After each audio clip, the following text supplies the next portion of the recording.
मौसम की, जहां दिल्ली एनसीआर में पिछले 24 घंटे से बारिश हो रही है। सदर बाजार में बारिश के बाद जलभराव है।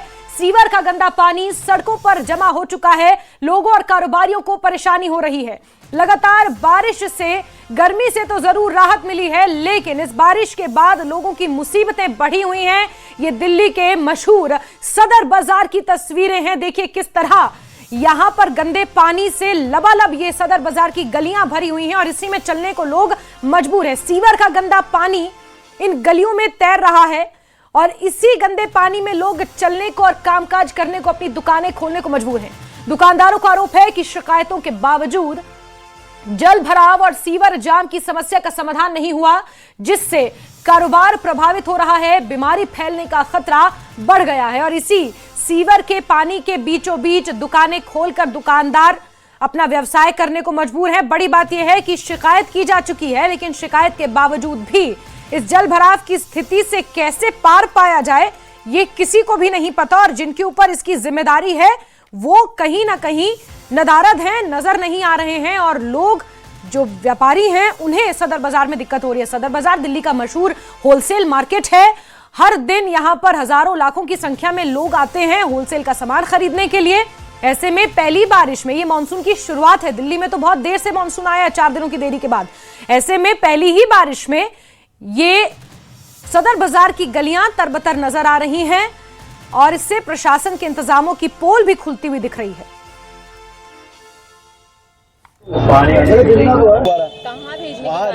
कौन सी जगह? बहुत बुरा हाल है यहाँ पर। जो है दुकानदार दुकान पे काम नहीं कर पा रहा। अभी तो सीजन नहीं है हमारा, आगे सीजन आने वाला है, दिवाली का सीजन आने वाला है और क्रॉकरी मार्केट में जो है रिटेल की शॉप मतलब ज्यादा काम है, तो इस वजह से लेडीज कस्टमर बहुत ज्यादा आता है यहाँ पर। तो आगे हम कैसे काम करेंगे, हमें तो ये नहीं समझ में आ रही। और हमने जो है इसकी कंप्लेंट सब जगह कर ली है, लेकिन कोई असर नहीं हो रहा। तो बारिश शुरू होने के अलावा ये तो गटर का पानी जरा सा भरने लगता है शाम को कई दफा, तो सर हमको गटर के पानी से जूझना पड़ता है। बारिश तो बहुत दूर की बात है, ये दुकानों के अंदर तक पानी जाता है हमारा। और ये आज की समस्या नहीं है, ये 10 साल पुरानी समस्या है। बहुत इन प्रधान जी ने हमारे बहुत कंप्लेंट भी करी है, बहुत यहाँ प्रधान भी आए हैं, मगर कोई मसला हल नहीं हुआ उसका। इसी तरह पानी भरा रहता है। ये नॉर्मल हर जरा सी बारिश 2-5 मिनट की बारिश का ये हाल है सर। यहाँ पे 3-3 दिन पानी भरा रहा है, ऐसे ऐसे दिन देखे हमने। यहाँ के एमएलए वगैरह हर जगह करी है, ऊपर से लेके नीचे तक उनके पास बहाने हैं जी, ये एरिया उनका है, ये काम उनका है, एक दूसरे पे डाला जाता है, मगर समाधान कभी नहीं हुआ हमारा। सदर बाजार का हाल तो बारिश होने के बाद भी होता है और बारिश ना हो तो भी ऐसे ही होता है। मैं यहाँ पर 15 साल से यहाँ पर बैठ रहा हूँ, मेरा 3rd जनरेशन बिजनेस है, पर मैंने कभी नहीं देखा यहाँ पर वाटर लॉगिंग हो या सीवरेज ब्लॉकेज हो। क्रॉकरी मार्केट में कभी पानी ना रुका हो। क्रॉकरी मार्केट में पानी आना ही आना है, चाहे वो सुबह है जब हमारे घरों की मोटरें ऑन होती हैं, चाहे शाम का जब हमारे घरों की मोटरें ऑन होती है, जब दिल्ली जल बोर्ड पीछे से पानी छोड़ता है। इतनी गंदी पानी की बदबू आती है कि कोई आम पर्सन जो है यहाँ पर से निकल नहीं सकता। दिल्ली के राजा धीर सेन मार्ग पर एक बड़ा पेड़ उखड़कर कार पर जा गिरा, जिससे कार को भारी नुकसान पहुंचा। बारिश की वजह से ऐसे कई इलाके हैं जहां पेड़ गिरने की खबरें सामने आई हैं। ऐसे में प्रशासन ने लोगों से अपील की है कि सावधानी के साथ सफर करें।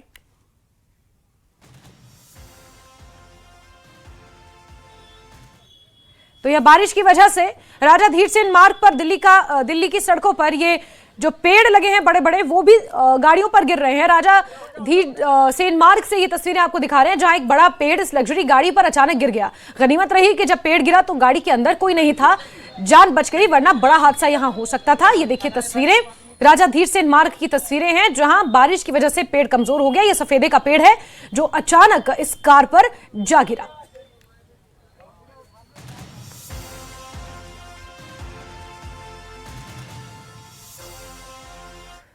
चलिए बात करते हैं साइबर सिटी गुरुग्राम की, जहां बारिश के बाद सड़कों पर जल भराव हुआ है और ऐसा जल भराव कि घंटों जाम लग रहा है और गाड़ियां उसमें फंसी हुई हैं। भारी बारिश के बाद आवाजाही पूरी तरह से प्रभावित है। पुलिस ने वर्क फ्रॉम होम लागू करने की सलाह दे दी है। जल भराव और जाम की वजह से एडवाइजरी भी गुरुग्राम में जारी की गई है। तो गुरुग्राम से आई ये तस्वीरें आप सभी के लिए शायद नई नहीं है। हर साल गुरुग्राम का बरसात में यही हाल होता है, घंटों जाम लगता है। वर्क फ्रॉम होम की सलाह दी जाती है, लेकिन हालातों को सुधारने के लिए साल दर साल कोई कदम नहीं उठाए जाते और लोग इसी तरह सड़कों पर बाकायदा तैर कर जाने को मजबूर होते हैं। देखिए, ये गुरुग्राम की तस्वीरें हैं। हाईटेक सिटी है, साइबर सिटी है, बड़ी बड़ी कंपनियां यहां पर है, करोड़ों के फ्लैट इसी गुरुग्राम में है। और देखिए इस गुरुग्राम की हालत, स्कूल बसेस का हाल देखिए, सड़कों का हाल देखिए, लोग हाल बेहाल हैं। जो लोग दफ्तर जाना चाहते हैं, दफ्तर नहीं जा पा रहे हैं, उन्हें वर्क फ्रॉम होम की सलाह दे दी गई है। घंटों जाम लग रहा है, 50 मिनट लग रहे हैं। 10 किलोमीटर की दूरी तय करने के लिए 50 मिनट से 1 घंटा लग रहा है गुरुग्राम में। और यही कारण है कि ट्रैफिक एडवाइजरीज जारी की गई हैं। लोगों से कहा गया है कि जब तक मॉनसून है, वर्क फ्रॉम होम लागू कर दे। लोगों को घर से ही काम करने की सलाह दी जाती है ताकि सड़कों को जाम की स्थिति से बचाया जा सके। वहीं गुरुग्राम में दिल्ली जयपुर हाईवे भी धंस चुका है। हाईवे की 2 लाइन धंसने से लंबा जाम लगा हुआ है। नरसिंहपुर के पास मुख्य सड़क धंस चुकी है। Delhi Jaipur highway route divert किया जा चुका है और ये हाल है गुरुग्राम जयपुर नेशनल हाईवे का, जहां सड़क धंस चुकी है। देखिए, ये प्रत्यक्ष को प्रमाण क्या सवाल उठाए जाए जब तस्वीरें अपने आप सब कुछ बयां कर रही हैं। दिल्ली जयपुर हाईवे है, महत्वपूर्ण हाईवे है, दिल्ली को राजस्थान से जोड़ता है और ऐसे में यह हाईवे पूरी तरह से धंस चुका है और बारिश लगातार हो रही है। यहां पर हाल बेहाल है। जो लोग इस रास्ते से गुजर रहे होंगे वो घंटों जाम में फंस रहे हैं। इस रूट को डाइवर्ट किया जा चुका है पुराने रास्ते से, अब गाड़ियां भेजी जा रही हैं और ये सड़क पूरी तरह से धंस चुकी है। सवाल क्यों ना उठाए जाएं, गुणवत्ता पर सवाल क्यों ना उठाए जाएं, ये तस्वीरें जो बयां कर रही हैं। हाईवे धंसने से लंबे जाम की स्थिति पैदा हो गई है। वर्क फ्रॉम होम लागू किया जा चुका है। बारिश के बाद सड़कों में जलभराव हो गया है, सीवेज का गंदा पानी सड़कों पर आ रहा है और लंबे लंबे ट्रैफिक जाम लग रहे हैं। स्कूली बच्चे परेशान हो रहे हैं। वर्क फ्रॉम होम लागू करने के बाद जिन लोगों को ऑफिस जाना जरूरी है वो फंसे हुए हैं। रोजमर्रा की जिंदगी अगर कहा जाए तो प्रभावित हो चुकी है इस एक बारिश के बाद। दिल्ली में मॉनसून काफी देरी से पहुंचा है, लेकिन अभी शायद ये पहली ही बार ऐसा हुआ है दिल्ली में कि लगातार 24 घंटे से बारिश हो रही है दिल्ली एनसीआर में। और इस बारिश ने इंतजामों की पोल खोल कर रख दी है। चाहे दिल्ली का सदर बाजार हो या एनसीआर का गुरुग्राम हो, दोनों ही जगह प्रशासन पर सवाल उठ रहे हैं कि मॉनसून से पहले आपकी तैयारियां क्या हैं। और तैयारियां इन तस्वीरों में आप साफ देख सकते हैं। ये दिल्ली जयपुर नेशनल हाईवे है जहां ये सड़क अचानक से धंस गई। गनीमत रही कि कोई गाड़ी इसकी जद में नहीं आई और अब यहां पर पुलिस लगी हुई है, बैरिकेड्स लगा दिए गए हैं, रोड को डाइवर्ट कर दिया गया है। लेकिन इसके इतर सवाल अभी भी जस के तस हैं कि हर साल मॉनसून में गुरुग्राम, जो कि विश्व मानचित्र पर अपनी एक अलग छाप छोड़ चुकी सिटी है, जिसे साइबर सिटी के तौर पर जाना जाता है, बड़ी बड़ी आलीशान इमारतें, बड़े बड़े आलीशान महंगे महंगे करोड़ों के फ्लैट इसी गुरुग्राम में। देख लीजिए, ये है वो गुरुग्राम।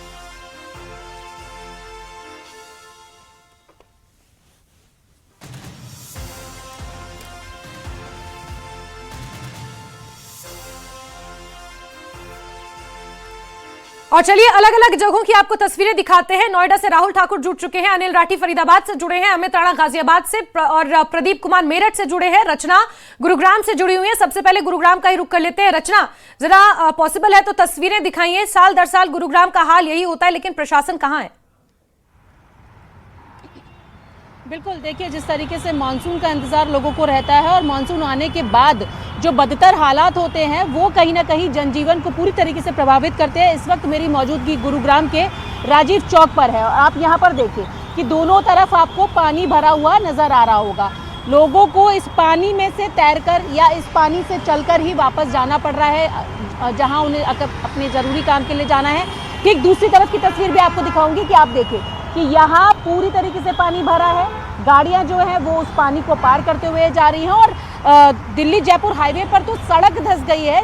यहाँ पे सवाल ये खड़ा होता है कि मॉनसून से पहले लगातार जितनी भी तमाम सिविक एजेंसीज है या जो सरकार है वो कहती है कि अगले मानसून में इस तरीके की बदतर स्थिति नहीं होगी, लेकिन हालात जस के तस है। पिछले साल भी इसी तरीके की स्थिति थी और इस बार भी अगर आप देखें तो मॉनसून की शुरुआत ही हुई है और शुरुआत होते ही इस तरीके के हालात आपको नजर आ रहे होंगे। जो लोग गुरुग्राम में रहते हैं, जहां अपने कामों के लिए उन्हें जाना है, उन्हें जाम में से जूझते हुए करीबन डेढ़ घंटा इंतजार करते हुए अपनी जगह पर वो पहुंच रहे हैं। ऐसे में वर्क फ्रॉम होम की हिदायत दी गई है, अपील की गई है कि जितने भी ऑफिसेज है वो वर्क फ्रॉम होम करें।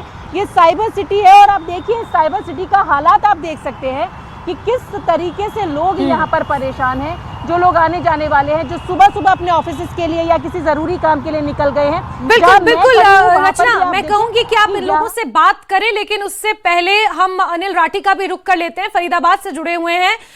अनिल, जरा बताएं फरीदाबाद का क्या हाल है? पहली ही बारिश अभी मानसून की हुई है, शुरुआत ही हुई है। फरीदाबाद में किस तरह की तस्वीरें हैं?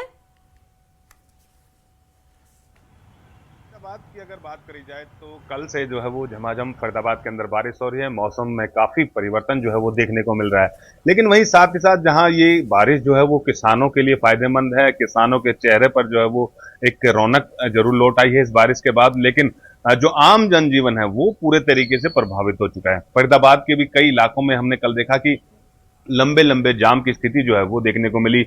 वाटर लॉगिंग की समस्या जो है वो बड़े पैमाने पर कई इलाकों में की गई। चाहे हाईवे की बात कर जाए, एहतियातन के तौर पर जितने भी अंडरपास हैं, जो कि जैसे बाटा फ्लाई अंडरपास है या फिर आपका जो ओल्ड फरीदाबाद अंडरपास है, एनएचपीसी अंडरपास है, इन तमाम अंडरपासों को जो है वो कुछ देर के लिए बंद जरूर कर दिया गया। खुद जो जिला उपायुक्त हैं फरीदाबाद के, उन्होंने जो है वो इन तमाम अंडरपासों में जाकर के निरीक्षण लिया कि किस तरीके से पानी की निकासी की जा रही है, कितना जो है वो पानी का लेवल हो चुका। तो कह सकते हैं कि वाटर लॉगिंग की समस्या जरूर फरीदाबाद के अंदर कई इलाकों में देखने को मिली और साथ ही साथ कई जगह जो है वो जाम की स्थिति पैदा हुई। लेकिन सीधे तौर पर ये बारिश जो है वो किसानों के लिए फायदेमंद है और लोगों के लिए जरूर सिरदर्द ये बारिश लेकर के आई है। हालांकि मौसम में काफी परिवर्तन हो चुका है और आज भी अभी भी जो है वो कुछ देर पहले तक अभी तक जो है वो यहाँ पे फरीदाबाद के अंदर बारिश लगातार हो रही थी और कुछ जिस तरीके से मौसम विभाग की माने तो अगले 2 से 3 घंटे में फिर दोबारा से तेज बारिश होने की संभावना भी बताई जा रही है। तो कह सकते हैं कि मानसून की पहली बरसात है और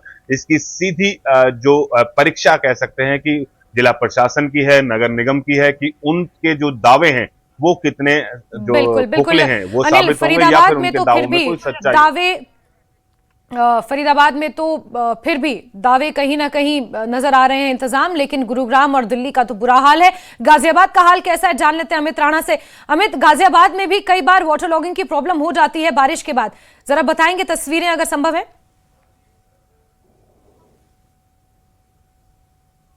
जी अमित।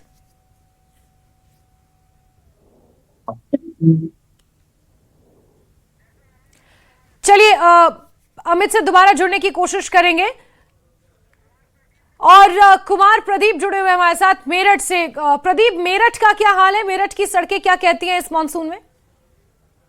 देखिए, मैं बता दूं आपको, मानसून की पहली बारिश पड़ी है कल मेरठ के अंदर, शहर के अंदर जो है, देहात की बात करो उससे अलग।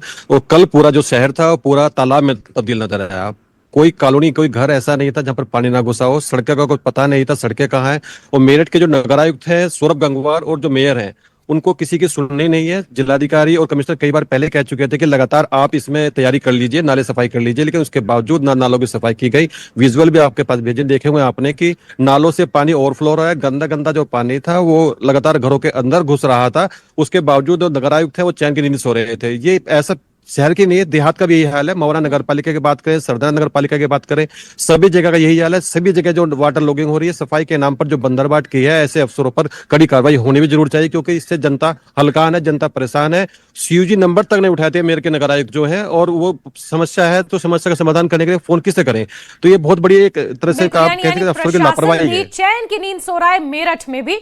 चलिए रचना का रुख कर लेते हैं। रचना, चलिए दोबारा रचना से जुड़ने की कोशिश करेंगे, लेकिन और इस बीच कुमार प्रदीप भी, राहुल हमारे साथ जुड़े हुए हैं, राहुल का रुख कर लेते हैं। राहुल, जरा बताएं नोएडा में क्या हाल है? मानसून के बाद नोएडा की सड़कें, नोएडा में ट्रैफिक जाम, किस तरह से परिस्थितियां यहां बनी हुई हैं? जी बिल्कुल, देखिए जब कल बारिश आई नोएडा दिल्ली एनसीआर में, तो जो ड्रेनेज सिस्टम है, जो नोएडा अथॉरिटी और ग्रेटर नोएडा अथॉरिटी का जो ड्रेनेज सिस्टम है वो कहीं ना कहीं फेल होता हुआ नजर आया। जरा सी बारिश होते ही जो पूरी सड़कें हैं वो पानी से जो है लबालब भर गई, और जो अंडरपासेस हैं वहां पे जो वाटर लॉगिंग की समस्या जो है वहां पे देखने को मिली। और जो ट्रैफिक है उस ट्रैफिक को जो है बहुत ही धीरे धीरे चलता हुआ देखते हुए नजर आया, क्योंकि जरा सी बारिश होने की वजह से जो ड्रेनेज सिस्टम है वो पूरा फेल हो गया। लेकिन जो लोग हैं उनको काफी समय से जो गर्मी का सामना करना पड़ा था, जो पारा है वो 40 से ज्यादा था, इस बारिश से लोगों को काफी राहत मिली है। और लेकिन इस बारिश ने लोगों की जो गति है उसको धीमा कर दिया है, क्योंकि वाटर लॉगिंग की वजह से जो सड़कें हैं उस पे जाम लगता हुआ नजर आया कल हमको। और अभी भी जो बादल हैं वो घने छाए हुए हैं और अभी भी जो है बारिश आएगी। मौसम विभाग का यही कहना साफ तौर पे कि अभी आज और कल के लिए भी 3 दिन तक लगातार बारिश है और लोगों को जो जरूरी समय हो, जो जरूरी काम हो, तभी घर से बाहर निकले, क्योंकि अक्सर देखा गया है जब बारिश के बाद जो वाटर लॉगिंग हो जाती है जिसके चलते ट्रैफिक जैम हो जाता है और तमाम ऐसी जगह है जहाँ पे जो है पेड़ गिरने की भी बातें सामने आई, वाटर लॉगिंग की भी सामने बातें आई। इसीलिए जो ग्रेटर नोएडा अथॉरिटी है उन्होंने इस बार भी मानसून आते ही लेकिन जो उनके दावे थे वो फेल होते हुए नजर आए, क्योंकि जरा सी बारिश से जो पूरे ग्रेटर नोएडा के अंदर वाटर लॉगिंग की समस्या जगह जगह देखने को मिली, जिससे लोगों को काफी सामना करना पड़ा, अपने घर से जाने के लिए काफी जो है दिक्कतों का सामना करना पड़ा। वाटर लॉगिंग जो जरा सी बारिश आने के बाद अब जो रोड है वो तालाब में तब्दील हो गए और लोगों को अपने घर जाने के लिए काफी मशक्कत करनी पड़ी, उसके बाद लोग अपने घर जा सके। अब ये अथॉरिटी जरूर दावा कर रही है कि हमने जो है नालों की ड्रेनेज सिस्टम की सफाई की थी, लेकिन वो जो उनकी पोल है वो खुलती हुई नजर आ रही है। बिल्कुल राहुल, जरा ये भी बताएं कि प्रशासन की तरफ से कोई एडवाइजरी जारी की गई है क्या? जैसे गुरुग्राम में वर्क फ्रॉम होम लागू करने को पुलिस ने कहा है। देखिए अभी इस तरह की तो कोई एडवाइजरी जारी नहीं हुई है ग्रेटर नोएडा में, लेकिन जो ट्रैफिक की एडवाइजरी जरूर जारी हुई है। जहाँ पे रोड की समस्या हुई, जहाँ ट्रैफिक ज्यादा है, उसको रूट को डाइवर्जन जरूर कर दिया गया है। ठीक है, यानी कि रोड डाइवर्ट कर दिए गए हैं। अनिल, जरा फरीदाबाद के लिए किस तरह की एडवाइजरी जारी की गई है, बता पाएंगे? फरीदाबाद जिला प्रशासन की तरफ से जो है वो तमाम उन लोगों को एक तरीके से हिदायत दी गई है, क्योंकि कल जो है वो फरीदाबाद में लगभग 300 mm टोटल जो है वो बारिश दर्ज की गई है। सबसे अधिक जो बारिश फरीदाबाद के अंदर दर्ज की गई थी वो मोहना क्षेत्र के अंदर जो ग्रामीण क्षेत्र पड़ता है उसके अंदर दर्ज की। तो जिला उपायुक्त की तरफ से बाकायदा जो है वो लोगों को हिदायत दी गई है कि बेवजह जो है वो घरों से हालांकि बाहर ना निकले। वाटर लॉगिंग की समस्या जो है वो फरीदाबाद में ना हो, इसको लेकर के बाकायदा बड़े लेवल की जो मीटिंगें हैं उसका दौर जो है वो जारी है। FMDA के तमाम आला अधिकारी, जो नगर निगम के तमाम आला अधिकारी, उनके साथ जो है वो जिला उपायुक्त की तरफ से मीटिंग ली गई कि किसी भी तरीके से वाटर लॉगिंग की समस्या ना हो, क्योंकि आपको बता दें कि जो विभाग नगर निगम विभाग आता है उनके जो कैबिनेट मंत्री हैं वो भी फरीदाबाद से ही जो है वो ताल्लुक रखते हैं, कैबिनेट मंत्री विपुल गोयल, और उन्होंने साफ एक निर्देश दिया है कि इस बार किसी भी तरीके की जो समस्या है वो लोगों को ना आए। ठीक है, कम से कम मंत्री इतने विजिलेंट हैं कि लोगों को समस्या ना आए और पहली ही बारिश के बाद उन्होंने एडवाइजरी जारी की है। बहुत बहुत शुक्रिया आप सभी का जुड़ने के लिए और तमाम अपडेट्स के लिए। तो